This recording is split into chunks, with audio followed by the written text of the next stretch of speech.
Hello बच्चों, आपका स्वागत है श्याम सर की क्लास में। बच्चों, आज हम कक्षा 12 भौतिकी का अगला टॉपिक मतलब अगला न्यूमेरिकल्स करने वाले हैं, जो कि न्यूमेरिकल नंबर 14 है। आज हम लोग 14 नंबर न्यूमेरिकल करेंगे। अभी तक हमने 13 न्यूमेरिकल आपको इसके पहले कम से कम 3-4 वीडियो में हमने दे दिया। उसको आप देख करके अपने न्यूमेरिकल्स को कंप्लीट करिए। ये जितने भी न्यूमेरिकल्स हैं सभी एग्जाम के व्यू से बहुत इंपॉर्टेंट हैं, इसीलिए आप इन न्यूमेरिकलों को प्रैक्टिस कई बार करिए। बार बार जब प्रैक्टिस करेंगे तो आपके न्यूमेरिकल्स अच्छे से तैयार हो जाएंगे, जिससे कि आपको आपके बोर्ड एग्जाम में बहुत बड़ा सहयोग इससे मिलने वाला है। इसीलिए आप इसको पहले तो आप न्यूमेरिकल्स को देखिए, बार बार आप न्यूमेरिकल को आप पढ़ा करें, उसके बाद लगाएं। जब प्रैक्टिस करेंगे तभी आपके न्यूमेरिकल्स तैयार होंगे। तो आज हम लोग न्यूमेरिकल नंबर 14 देखने वाले हैं। ये भी न्यूमेरिकल्स बहुत अच्छे हैं। आगे के कम से कम जो भी न्यूमेरिकल्स हैं और इम्पोर्टेंट और भी अच्छे तरीके से आपको सिखाए जाएंगे, आपको बताए जाएंगे। तो यहाँ हम लोग देखने वाले हैं अगले 14 नंबर न्यूमेरिकल को। चलिए बिना देर किए हुए हम लोग इसकी आगाज करते हैं क्लास की। क्लास बहुत इंटरेस्टेड होने वाला है। और जो बच्चे चैनल पे अगर नए हैं तो चैनल को सब्सक्राइब करें और लाइक करें और दोस्तों के पास अपने शेयर कर दें। चलें हम लोग क्लास की आगाज करते हैं। जैसा कि क्वेश्चन नंबर 14 है, ये जो भी क्वेश्चन कराए जा रहे हैं आपके कक्षा 12 भौतिकी अध्याय फर्स्ट का, आपका जो वैद्युत आवेश तथा क्षेत्र है उसका जो एनसीईआरटी जोन के न्यूमेरिकल्स हैं वो सभी न्यूमेरिकल्स आपको कराए जा रहे हैं। इसके बाद जैसे ही क्लास खत्म होगा हम लोग इसका सेकंड चैप्टर अब शुरू करने वाले हैं। अब जल्द ही क्लास आपका न्यूमेरिकल्स पूरे लगभग 23 या 24 न्यूमेरिकल हैं एनसीईआरटी जोन के, जो कि आपके एनसीईआरटी बुक में दिए हैं। वो सारे न्यूमेरिकल्स आपको करा दिए जाएंगे, अच्छे ढंग से कराए जा रहे हैं, जो कि आपको कहीं भी समस्या होने वाली नहीं है। अगर टॉपिकों में इसमें कहीं समस्या होती है तो आप कमेंट बॉक्स में कमेंट लिख करके आप जो क्वेश्चन में जो भी समस्या है आप पूछ सकते हैं। अब हम लोग 14 नंबर न्यूमेरिकल को शुरू करते हैं। चलें देखते हैं। देखिए यहाँ पे इसका फिगर आप बना लेते हैं। थोड़ा सा इसका फिगर क्या है उसको देख लेते हैं। इसका फिगर थोड़ा इस तरह से है। देखिए यहाँ पर चित्र बना लेते हैं। पहले इस पर है आपके प्लस आवेश। इस पर कैसा आवेश है? प्लस आवेश है, ठीक है। दूसरा इस पे क्या है? तो माइनस आवेश है। इधर एक तो यहाँ पे माइनस आवेश यहाँ बना लेते हैं। यह है निगेटिव चार्ज इस पे है।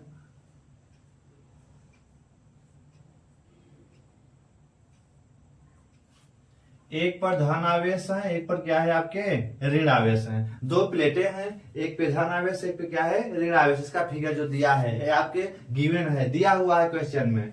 तो हम इस पहले इस क्वेश्चन के आधार पे हम इसके फिगर्स को बना लेते हैं। अब यहाँ पे थोड़ा सा इसको इधर से थोड़ा छोटा कर देते हैं, जिससे कि आपको थोड़ा सा बनाने में आसानी हो। अब यहाँ से मान लिया 3 कण है। एक कण हो गया, 2 कण हो गया और एक तीसरा कण है, ठीक है। मान लेते हैं आपके पास 3 कण है, ठीक है। इस प्लेट को थोड़ा सा इसके समीप हम बना देते हैं। ये आपकी ये वाली कण है। ये 2 प्लेटें हैं। एक प्लेट धन आवेशित, दूसरी प्लेट क्या है ऋण आवेशित है। यहाँ पे एक प्लेट धन आवेशित है, दूसरी प्लेट क्या है ऋण आवेशित है। इन 3 प्लेटों के बीच में 3 ठो कण, एक कण नंबर 1 है, कण नंबर 2 है, कण नंबर 3 है। मतलब इस 2 प्लेटों मतलब धन और ऋण आवेशित प्लेटों के बीच में 3 ठो कण क्या करते हैं गति करते हैं। और तीनों कण कैसे गति करते हैं? एक कण जब गति ऐसे तीनों एक ही डायरेक्शन में गति कर रहे हैं और जब गति करते हैं तो थोड़ी देर बाद एक कण क्या होते हैं, कण 1 आपका धन आवेश की तरफ थोड़ा सा विचलित होता है, कण 2 भी क्या होता है धन आवेश की तरफ क्या हो जाता है विचलित हो जाता है ऐसे। और जो कण 3 है आपका वो उधर न जाकर के ऋण आवेश की तरफ उनसे ज्यादा विचलित होता है। इसका जो आपका विस्थापन होता है क्या होता है उनसे ज्यादा हो जाता है। इनका विचलन उसकी तुलना में क्या हो जाता है ज्यादा हो जाता है, ठीक है। तो कण 1 और 2 3 है। ये आपका क्वेश्चन है। अब इसको हम लोग केयरफुली समझने वाले हैं। चलें। चित्र में किसी एक समान स्थिर वैद्युत क्षेत्र में 3 आवेशित कणों के पथ चिन्ह दर्शाए गए हैं। आवेशित कण नंबर 1, 2 और 3। इन तीनों के रास्ते मतलब पथ चिन्ह, जैसे तीनों कण चलते हैं वैद्युत क्षेत्र में उसको दर्शाया गया है। तीनों आवेशों के चिन्ह लिखिए। इन तीनों आवेशों को आपको क्या लिखना है, चिन्ह लिखना है। तो पहले क्वेश्चन का आंसर तीनों आवेशों के चिन्ह क्या होंगे, तो आप अपने सूझबूझ से इसके आंसर से लिख सकते हैं। देखिए अब अगर सोचिए, पहला कण, दूसरा कण, तीसरा कण, तीनों एक ही वैद्युत क्षेत्र में क्या कर रहे हैं, गति कर रहे हैं। सबके लिए वैद्युत क्षेत्र सेम है, लेकिन अगर आप सोचें ये जब पहला कण और दूसरा कण, इन दोनों कणों की बात करें, पहले और दूसरे की, ये दोनों कण क्या हुआ, देखिए जब गए हैं तो थोड़ी देर बाद जब वैद्युत क्षेत्र में गति किए तो ये दोनों धन आवेश की ओर क्या हो गए हैं, आकर्षित हो गए हैं। कण नंबर 1 और कण नंबर 2 दोनों किधर आकर्षित हुए हैं, धन आवेश की ओर। तो इससे क्या पता, अर्थात धन आवेश की ओर ये दोनों कण अगर आकर्षित हो रहे हैं, इसका मतलब इन दोनों आवेशों पे कौन सा चार्ज हो सकता है। इससे जब ये आकर्षण बल लगता है, इसका मतलब क्या है, विपरीत आवेशों के बीच कौन सा बल लगा है, आकर्षण बल। मतलब ये प्लस वाला आवेश किसको अपनी ओर आकर्षित करेगा, माइनस वाले को। अतः इससे पता चल गया कि ये जो कण नंबर पहला है और कण नंबर दूसरा है, इन दोनों पे जो आवेश है किस प्रकार के हैं, ऋण आवेश है। इसी कारण ये दोनों धन आवेश की ओर आकर्षित हुए हैं। ठीक है, तीसरा कण देखिए, तो हम चिन्ह पहले तीनों का देख लेते हैं। तो तीसरा कण देखिए क्या हुआ है, और ऋण आवेश की ओर आकर्षित हुआ है। इसका मतलब क्या हुआ, अगर ये ऋण आवेश है तो इस पे क्या होगा, तीसरे कण पर, तीसरे कण पे आपका क्या हो सकता है, धन आवेश, क्योंकि ये ऋण आवेश है तो धन आवेश को ही अपनी ओर क्या करेगा, आकर्षित करेगा। तो हमारे जो पहले जो आंसर, तीनों आवेशों के चिन्ह लिखिए। तो तीनों आवेशों के चिन्ह आपको पता चल गया। तो यहाँ पे कण जो आपका 1 तथा जो कण आपका 2 है, कण पहला और कण जो दूसरा है, ठीक है, दोनों कैसे होंगे, कण 1 तथा 2 दोनों के आवेश कौन से आवेश होंगे, दोनों के आवेश क्या होंगे, ऋण आवेश होंगे। कौन से आवेश होंगे, ऋण आवेश होंगे। तो आप लिख सकते हैं कण 1 तथा 2 दोनों के आवेश क्या है, ऋण आवेश हैं। दोनों पर जो आवेश हैं क्या है, ऋण आवेश हैं, 1 और 2 पर। अब कण तीसरे की बात करते हैं। तो कण जो तीसरा है, ठीक है, तो तीसरे कण पे कौन सा आवेश है, यहाँ पर देखिए, अगर ये ऋण है, ये धन को ही अपनी ओर क्या करेगा, आकर्षित करेगा। तो कण 3 पर क्या है, कण 3 पर क्या है, धन आवेश है। क्या है, धन आवेश है। इस तरह से आपका जो क्वेश्चन था, तीनों आवेशों के चिन्ह लिखिए। तो तीनों आवेशों के चिन्ह हो गए। पहले आवेश और दूसरे आवेश के चिन्ह क्या है, ऋण आवेश है, और तीसरे आवेश का जो चिन्ह है क्या है, वो धन है, अर्थात धन आवेश है। ठीक है, तो इस तरह से आपके पहले पॉइंट जो आपका क्वेश्चन पूछा था उसका आंसर आपको मिल गया। अब हम लोग चलेंगे, उसके आगे बढ़ाते हैं। देखिए,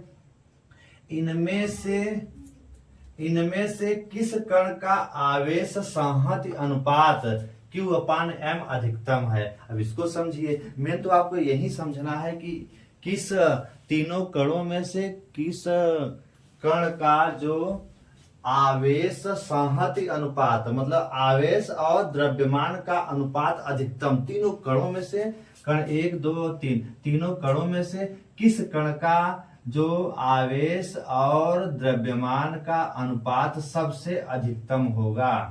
तीनों कणों में से किस कण का द्रव्यमान, आवेश और द्रव्यमान का अनुपात क्या होगा, अधिकतम होगा। तो हम लोग अब देखेंगे, अब हम करेंगे क्या, अब तीनों को देखिए। अब हम अगर देखेंगे तीनों आवेश चले हैं वैद्युत क्षेत्र में, लेकिन थोड़ी देर बाद जब चले हैं तो यह भी क्या हुआ है, विस्थापित हुआ है। यह भी क्या हुआ है, विस्थापित। यह भी क्या हुआ है, विस्थापित। मतलब देखेंगे तीनों कणों का ऊर्ध्वाधर विस्थापन हुआ है। अब हमें एक केवल यहाँ बात पता चल रहा है कि इनका जो विस्थापन है ऊर्ध्वाधर दिशा में, जा तो क्षैतिज रहे थे लेकिन तीनों किधर इनका विस्थापन हुआ है, ऊर्ध्वाधर दिशा में। तो हम यहाँ पे देख सकते हैं कि ऊर्ध्वाधर दिशा में विस्थापन किसका ज्यादा है, कण नंबर 3 का है। तीसरे कण का ऊर्ध्वाधर दिशा में अगर देखेंगे विस्थापन सबसे क्या है, ज्यादा है। तो हम लोग एक काम करेंगे, कोई ऐसा तरीका लगाते हैं जिससे कि हम विस्थापन के आधार पे बता सकें कि Q/M का मान किसका अधिकतम होगा। अगर मान लेते हैं इनका ऊर्ध्वाधर दिशा में विस्थापन Y है, ठीक है, मान लेते हैं इन तीनों का ऊर्ध्वाधर दिशा में विस्थापन क्या है, Y है। अगर हम कोई तरीका लगा के Y = Q/M निकाल लें, इससे क्या पता चल गया जिसका क्यूओपा का अनुपात ज्यादा, मतलब जिसका विस्थापन ज्यादा होगा उसका क्यूओपा का अनुपात क्या होगा, ज्यादा होगा। अर्थात अगर देखें, अगर हम ये प्रोपोर्शनल का चिन्ह आ जाए हमें, y अनुक्रमानुपाते क्यूओपा किसी तरीके से हमें मिल जाए, तो हम इससे सिद्ध कर सकते हैं कि y क्या है, आपका ऊर्ध्वाधर विस्थापन। तो जिसका ऊर्ध्वाधर विस्थापन ज्यादा उसका क्यूओपा का मान ज्यादा, जिसका ऊर्ध्वाधर विस्थापन कम उसका क्यूओपा का अनुपात क्या होगा, कम होगा। तो चलो अब हम लोग कोई तरीका ऐसा लगाते हैं जिसमें हमें ये वाला अनुपात मिल जाए, y अनुपाते क्यूओपा अनुक्रमानुपाते। तो चले देखते हैं। तो इसके लिए हम लोग करते क्या है, अब ध्यान से समझिए इसको, इस सवाल को, बड़ा इंपॉर्टेंट सवाल है, ऐसे ही क्वेश्चन पूछता है एनसीईआरटी। देखें, अब हम मान लेते हैं कि देखिए जब शुरू में तीनों आवेश चले हैं तो तीनों का अगर हम देखें कि इनका प्रारंभिक ऊर्ध्वाधर वेग, ठीक है। अब हम दूसरे जो आपका दूसरा कंसेप्ट है उसके बारे में देखते हैं, ठीक है। तो प्रारंभ में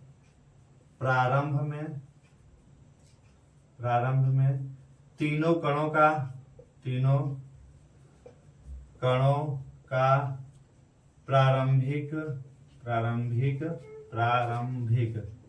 प्रारंभिक ऊर्ध्वाधर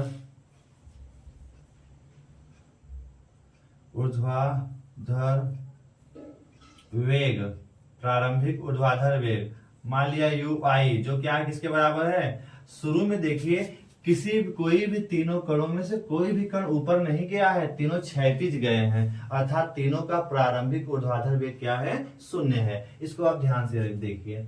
अब मान लेते हैं तीनों कण एक समान वैद्युत क्षेत्र में ए त्वरण से गति करते हैं, ठीक है। तो माना तीनों कण वैद्युत क्षेत्र में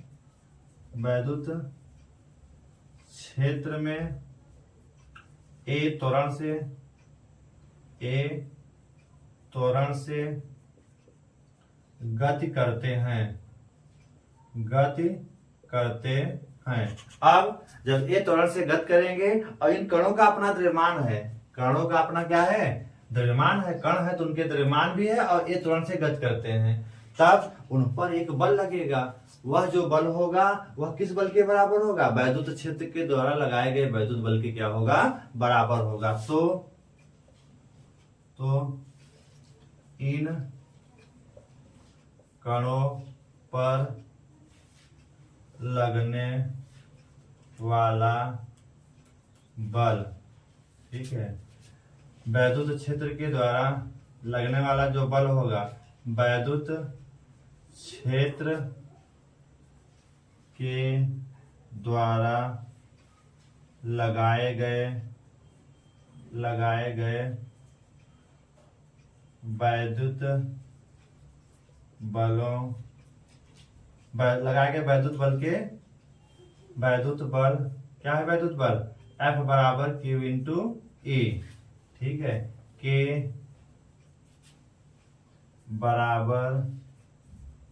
बराबर होगा, ठीक है। इतना सब आप मान के रखिए, फिर इसका हमें आगे यूज है। तो अतः हम लगने वाले बल को, अतः कण पर लगने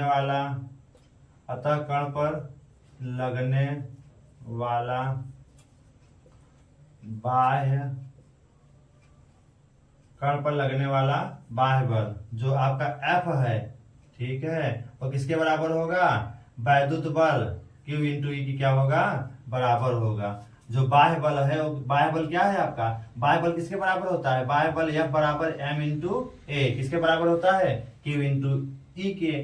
तो यहाँ पे A किसके बराबर हो जाएगा, Q E अपान क्या हो जाएगा, M हो जाएगा। तो यहाँ पे हम त्वरण का मान आसानी से निकाल लिए हैं। देखिए यहाँ पर मतलब जो इस कण पर लगने वाले बाह्य बल F बराबर M इंटू ए होता है, तो जो बाह्य बल है F बराबर M इंटू ए किसके बराबर है, वैद्युत बल Q इंटू E की क्या होगा, बराबर होगा। मतलब कणों पे जो बल लग रहा है वह है इन्हीं के कारण लगेगा। अब हम इसको आगे अगर बढ़ाएंगे, इसको हम इधर देख सकते हैं, इधर अब इतना आप स्क्रीनशॉट लेके पहले लिखिए, फिर आगे चलते हैं। आगे हम लोग कंटिन्यू करते हैं। देखिए इतना आप स्क्रीनशॉट लेके लिख लीजिए, फिर हम आगे इसको कंटिन्यू करते हैं। अब इतना लिख लीजिए, अब चलते हैं आगे। चूंकि आपको पता है, ठीक है, कि गति के द्वितीय समीकरण से, जो गति का द्वितीय समीकरण है, गति के द्वितीय समीकरण से, गति का द्वितीय समीकरण क्या है? S बराबर ut plus half a t square. ठीक है, इसको हम इरेज कर देते हैं, इसको आप नोट कर लीजिएगा। चलिए अपना ध्यान रखिएगा, इसको, इसका लास्ट वाले फार्मूले का भी यूज होगा, इसको आप याद कर लीजिएगा, यहां लगेगा। आगे गति के द्वितीय समीकरण से, तब ऊर्ध्वाधर विस्थापन के लिए, तीनों कणों के लिए ऊर्ध्वाधर विस्थापन, तो ऊर्ध्वाधर विस्थापन के लिए, विस्थापन के लिए क्या हो जाएगा? मान लिया ऊर्ध्वाधर विस्थापन के लिए y कर देते हैं, तो y बराबर u y t plus half a और t स्क्वायर हो जाएगा। अब इसको सॉल्व करिए। ऊर्ध्वाधर विस्थापन y बराबर u प्रारंभिक वेग अभी हमने निकाला था, क्योंकि आपने अभी निकाला था कि प्रारंभिक वेग u y बराबर क्या निकाला था आपने? 0 निकाला था। तो u y का मान अभी क्या देखा था आपने? प्रारंभ में इन तीनों का ऊर्ध्वाधर वेग, मतलब ये कण, तीनों कणों में से कोई भी कण ऊर्ध्वाधर नहीं जा रहा है, तीनों क्षैतिज जा रहे हैं, अतः इनका ऊर्ध्वाधर वेग क्या है? 0 होगा। तो 0 इंटू टी प्लस हाफ, और a का मान आपने यहां निकाला है। a का मान कितना है? q e अपान क्या है? m, और क्या है? t स्क्वायर है। इतना आप आगे बढ़ाएंगे इसको, जब ये गुणा करेंगे तो पूरा क्या हो जाएगा? 0, तो आपका बचेगा हाफ q e अपान m और t स्क्वायर हो जाएगा, ये y के बराबर होगा। अब इसको अगर आप सॉल्व करेंगे तो देखिए यहाँ पर चूंकि दिया है कि वैद्युत क्षेत्र E, वैद्युत क्षेत्र की तीव्रता E तथा टाइम, सबका टाइम देखिए सब समान समय में चल रहे हैं, तो टाइम E तथा T क्या है? सबके लिए हाँ एक समान है। E तथा T क्या है? तीनों कणों के लिए क्या है? E तथा T तीनों कणों के लिए क्या है? तीनों कणों के लिए क्या है? एक समान है। क्या है? एक समान है।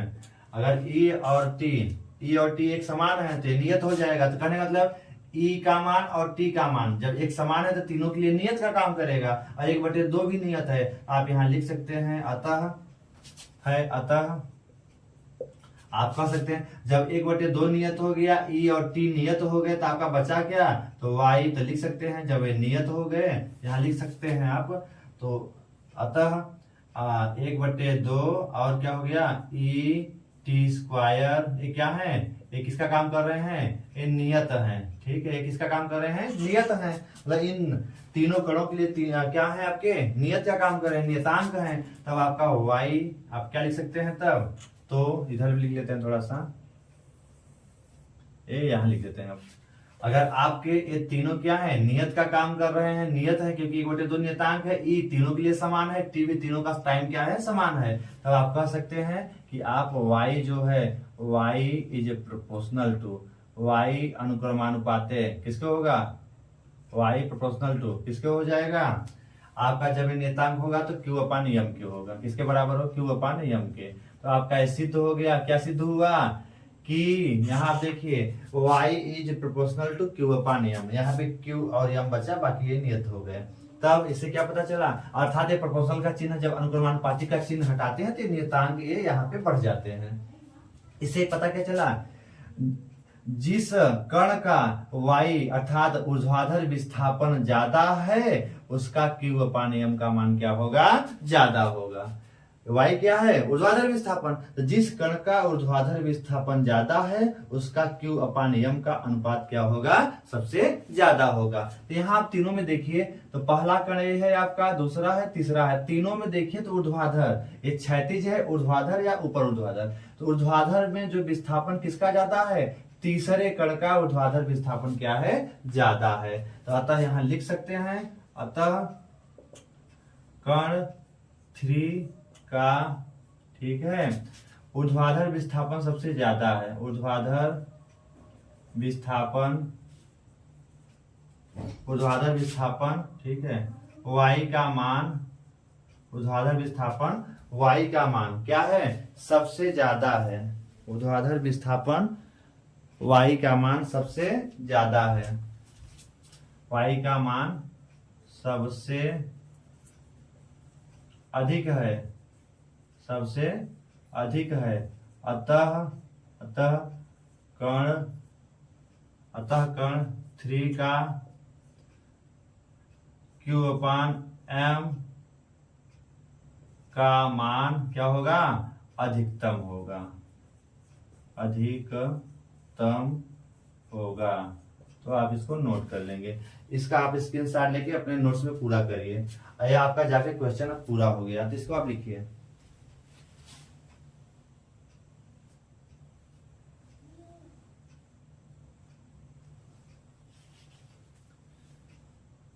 इसका आप स्क्रीनशॉट लेकर के आप पूरा करिए। इस तरह से 14 नंबर क्वेश्चन बहुत इंपॉर्टेंट था, आप इसको लिख करके अपने टॉपिक को पूरा करें। एक बार स्क्रीनशॉट लीजिए, फिर हम आगे कंटिन्यू करते हैं, क्वेश्चन नंबर 15 की ओर चलते हैं। ठीक है, चलें।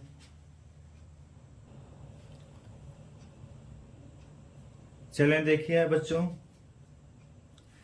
हम लोग क्वेश्चन नंबर 15 का 15 नंबर क्वेश्चन देखिए, इसमें दो क्वेश्चन है, 15A और 15B। 15A देखते हैं। एक समान विद्युत क्षेत्र E 3 × 10⁻³ दिया है, न्यूटन प्रति कूलाम पर विचार कीजिए। मतलब एकांक सदिश I है।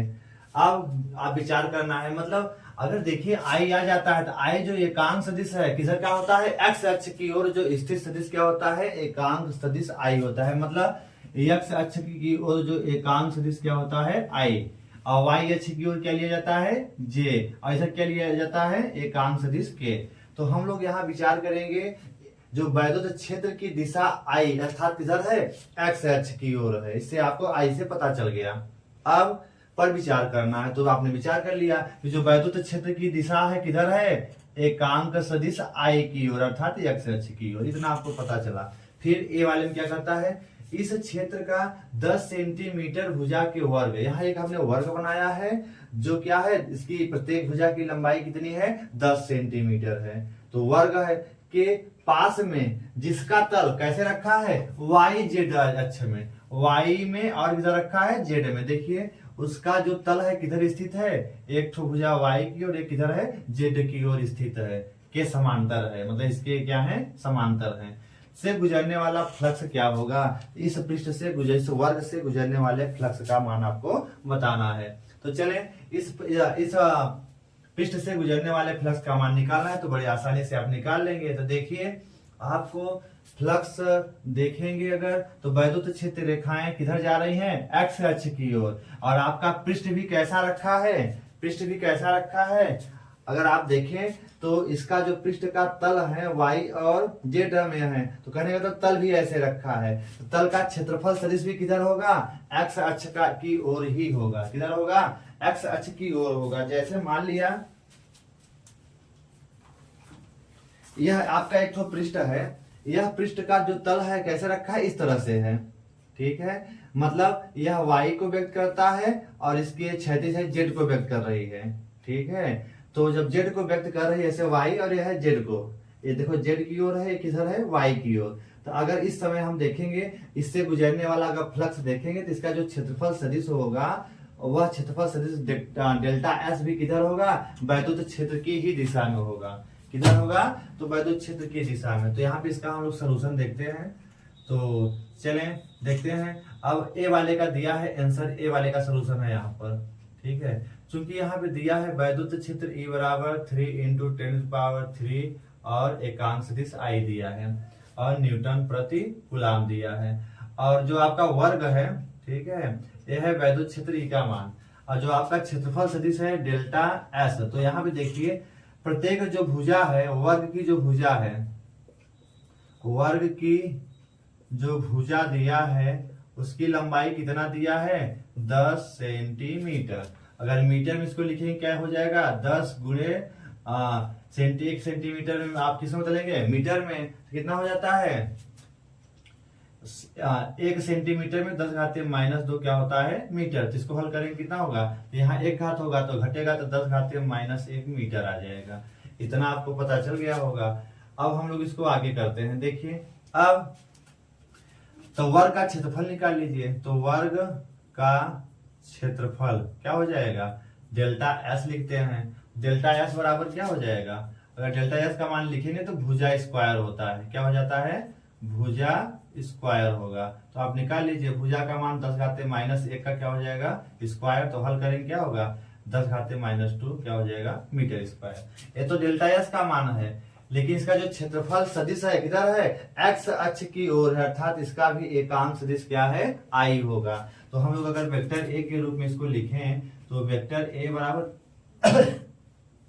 कितना हो जाएगा, अगर हम लोग वेक्टर ए क्या देखें तो वेक्टर ए बराबर कितना हो जाएगा 10⁻⁻2 और किधर है यक्ष अक्ष की ओर है। तो हम लोग अगर एकांक सदिश रूप के रूप में दिखाएं तो इसको क्या दिखा सकते हैं, एकांक सदिश आई। मतलब इसकी दिशा और इसकी दिशा दोनों क्या है सेम है।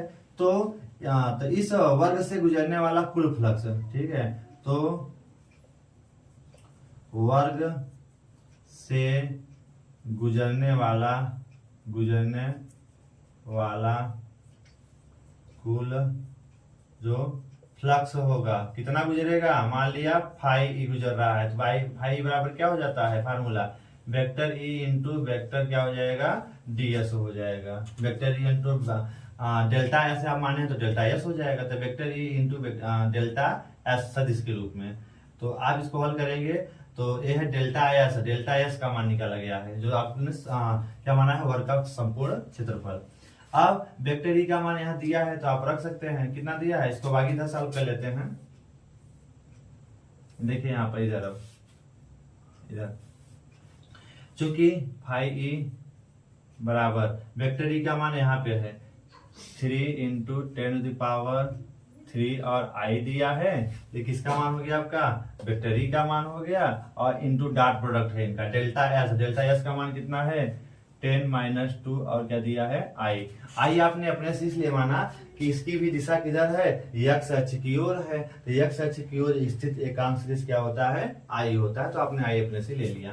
इसको जब सॉल्व करेंगे क्या हो जाएगा 3 × 10⁻³ है और 10⁻⁻2 है इंटू आई जो है, तो आई इंटू आई का मान कितना हो जाएगा, आई इंटू आई का मान कितना होगा 1 होता है। तो जब 1 करेंगे तो आप हल करेंगे तो आई इंटू आई का मान क्या होगा 1, अर्थात क्या है cos 0 का मान क्या होता है sin जो 90 का अर्थात 1 होगा। जब 1 होगा तो आपका मान कितना आएगा, इसको हल करेंगे 3 × 3 में से 2 गए तो 10⁻1 बचेगा, हल करेंगे तो 30 आएगा।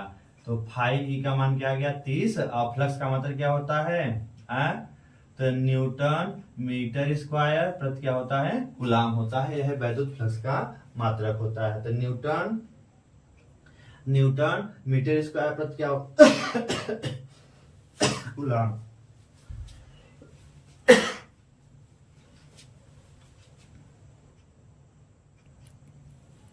इस तरह से 15 का ए वाला क्वेश्चन आपका पूरा हो गया। अब इसको उतार लेंगे अपने नोट्स में। पूछा था कि इस वर्ग से गुजरने वाले कुल फ्लक्स का मान कितना होगा 30 न्यूटन मीटर स्क्वायर प्रति क्या होगा गुलाम होगा। तो इसको आप उतार लीजिए।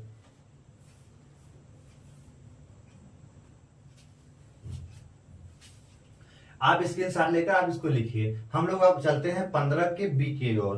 क्वेश्चन नंबर 15 का बी।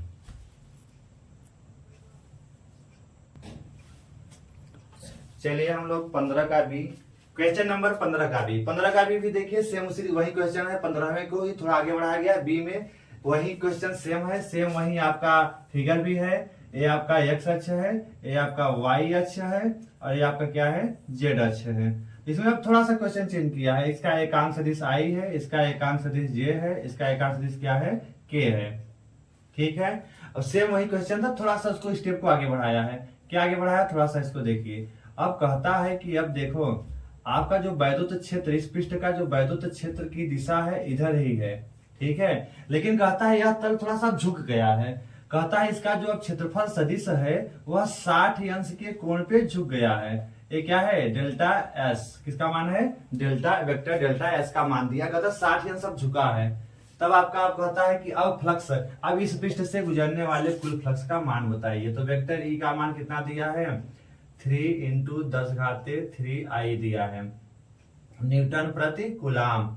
और आपके डेल्टा एस का मान कितना हो जाएगा, अभी आपने निकाला था इसके पहले वाले सवाल में, कितना निकाला था वर्ग का जो क्षेत्रफल था डेल्टा एस कितना आया था, अभी वर्ग का क्षेत्रफल आपने निकाला था कितना आ गया था, नहीं अगर आपको पता है तो यहाँ देखो, क्योंकि वर्ग की भुजा दिया हुआ है तो भुजा कितना दिया है, ये है प्रत्येक भुजा कितना दिया है 10 सेंटीमीटर दिया है, कितना दिया है 10 सेंटीमीटर। तो 10 सेंटीमीटर को आप अगर बदलेंगे तो 10 × 10 क्या हो जाएगा -2 मीटर, हल करेंगे 10⁻⁻1 मीटर, ठीक है। तो इस वर्ग का क्षेत्रफल क्या हो जाएगा, तो वर्ग का जो क्षेत्रफल होगा डेल्टा एस उसका मान कितना हो जाएगा, आप करेंगे क्या, तो भुजा का स्क्वायर होता है, क्या होता है भुजा का स्क्वायर, हल करेंगे तो क्या हो जाएगा 10⁻⁻1 का स्क्वायर, हल करेंगे 10⁻⁻2 का क्या हो जाएगा मीटर स्क्वायर। इसका मान क्षेत्रफल का मान आपको मिल गया, किसका मान मिल गया क्षेत्रफल का मान मिल गया। तो आप क्षेत्रफल हमने इसके पहले भी निकाला था, एक बार हमने फिर आपको बता दिया। अब हम लोग करें क्या, अब वैद्युत फ्लक्स का मान निकालना है। तो चलिए वैद्युत फ्लक्स हम लोग अब देख लेते हैं। वैद्युत फ्लक्स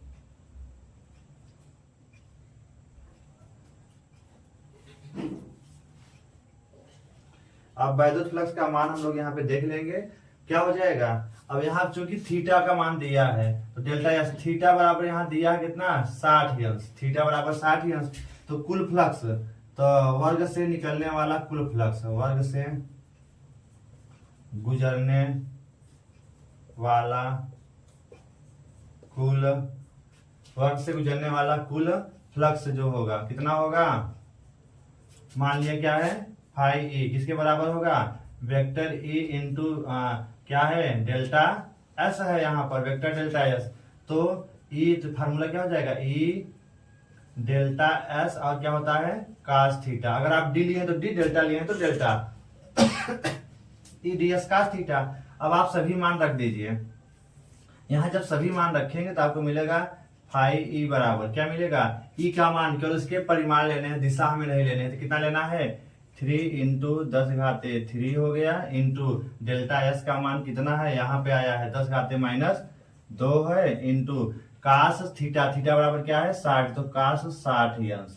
तो कास 60 का मान कितना होता है, क्योंकि कास 60 अंश जो साइन 30 का होगा वो क्या होगा कास 60 का।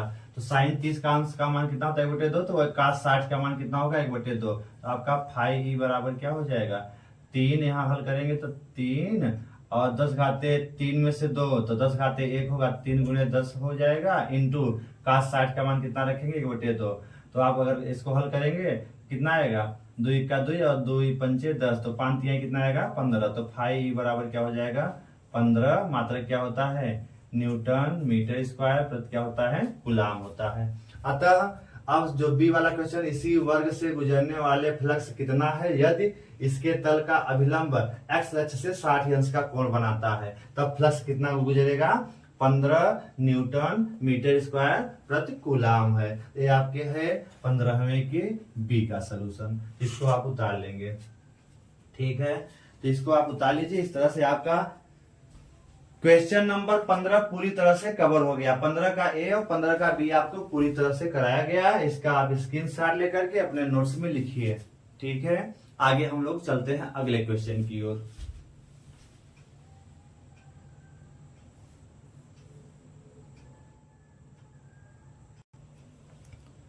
चलिए हम लोग क्वेश्चन नंबर 16 क्या कहता है, अभ्यास 15 के एक समान वैद्युत क्षेत्र का 20 सेंटीमीटर भुजा के किसी घन से कितना नेट फ्लक्स गुजरेगा। मतलब क्वेश्चन नंबर 15 को ही आगे बढ़ाया है। क्वेश्चन नंबर 16 में कहा है कि इसका भी तो वैद्युत क्षेत्र किधर हो जाएगा, जो क्वेश्चन नंबर 15 में वैद्युत क्षेत्र किधर था एक्स अक्ष की ओर था, तो इसका भी वैद्युत क्षेत्र एक्स अक्ष की ओर। कहता है इसमें क्या, उसमें पृष्ठ वर्ग था, इसमें घन लेता है। कहता है कोई अगर घन है वो आपका इस आपके इस तीनों अक्षों के बीच में रखा है, मतलब इसके दो फ्लक्स है, एक्स अक्ष की ओर है, दो वाई अक्ष की ओर, दो क्या है जेड अक्ष की ओर, अगर इंडिकेट करते हैं तो कहने का मतलब है इस घन के जो, अब देखो इस यह जो घन अगर रखा है तो देखेंगे इसके इस पृष्ठ पर जो वैद्युत क्षेत्र की दिशा होगी किधर होगी, इस साइड होगी, ठीक है। और अगर हम देखें तो इसके अगर हम देखें तो यक्स और वाई तल में दो फलक होंगे, एक तो यह वाला एक तो यह वाला, देखिए इधर वाला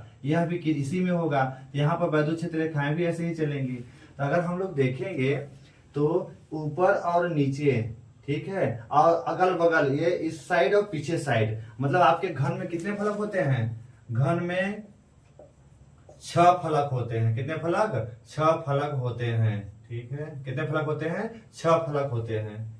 अब चूंकि आपको पता है कि यह अगर हम देखेंगे तो तो एक्स वाई जो आपका होगा, एक्स वाई तल में 2 फलक होंगे, एक्स वाई, चूंकि एक्स वाई जो तल होगा उसमें कितने फलक स्थित होंगे, 2 फलक होंगे।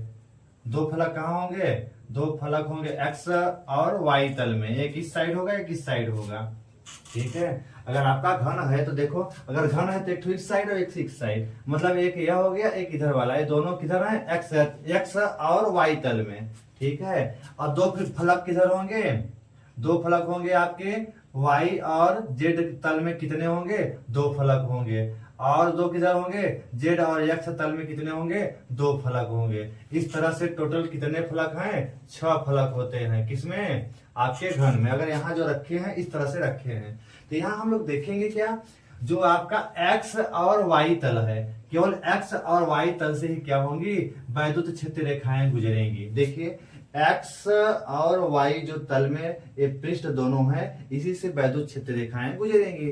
तो चूंकि अगर हम देखेंगे कि पहले जो तल है, यह पहले तल में जितनी क्षेत्र रेखाएं प्रवेश कर रही हैं, दूसरे तल से उतनी ही वैद्युत क्षेत्र रेखाएं क्या हो रही हैं, बाहर निकल रही हैं।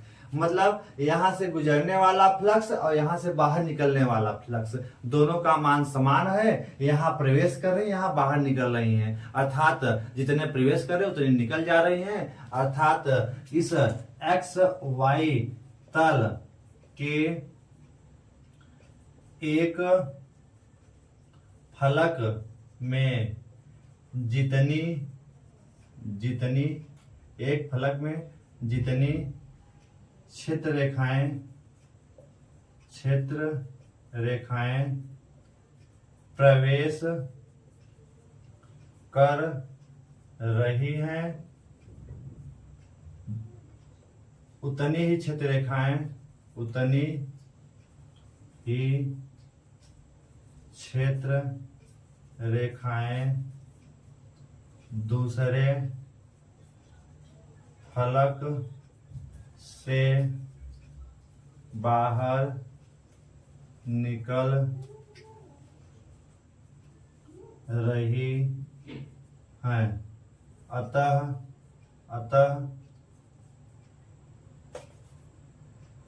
दोनों